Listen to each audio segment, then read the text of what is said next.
জগের ভিতরে পানি, এখন মগে পানি ঢালবে, জগের মুখ আর মগের মুখ এক না হলে কি পানি পড়বে? পানি পড়বে।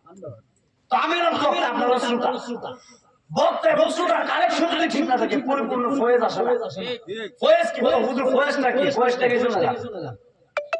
আমার শরীরে নামাজ আছে, আমি এলাম বক্তা, আপনারা কি শ্রোতা? আপনারা শ্রোতা না? আমার শরীরে নামাজ আছে, আমি হলাম বক্তা, আপনারা হলেন আমার শ্রোতা। বক্তা শ্রোতার কালেকশন ঠিক রাখা লাগবে। আমার শরীরে নামাজ, আপনারাও নামাজ পড়তে, না হলে ফায়দ আসবে না। কথা কোন ঠিক না? এখন নামাজ বললে কি হয় একটু শুনে যান। সুবহানাল্লাহ।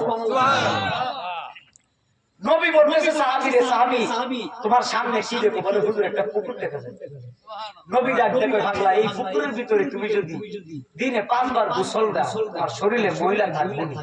সাহাবী বলে নবী 5 বার গোসল দিলে ময়লা থাকতো না, 2 বার দিলে তো থাকতো না, 5 বার তো আয়ু।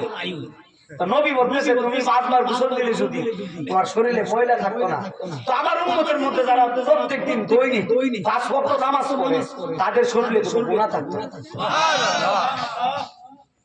কি থাকতো? গুনাহ থাকতো। সামনে আসছে রমজান মাস, আসছে। যারা ইমানদার, যারা আল্লাহরে ভালোবাসে, নবীরে ভালোবাসে, রমজানের গ্রাম এখনোই তাদের নাকে লাগতেছে। আমি একজন কিছু গেছি, কি রমজান লাইতেছে বহুত দেরি আছে,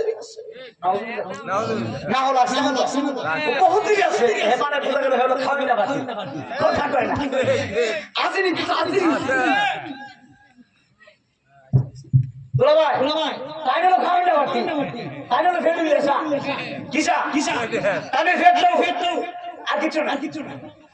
রমজান মাসে আমার সেঙ্গার বাজার রমজান মাসে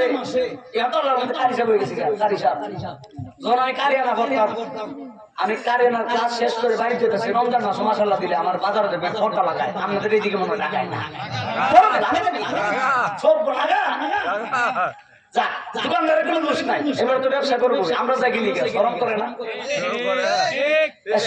কি বলে কয়ালো শুনে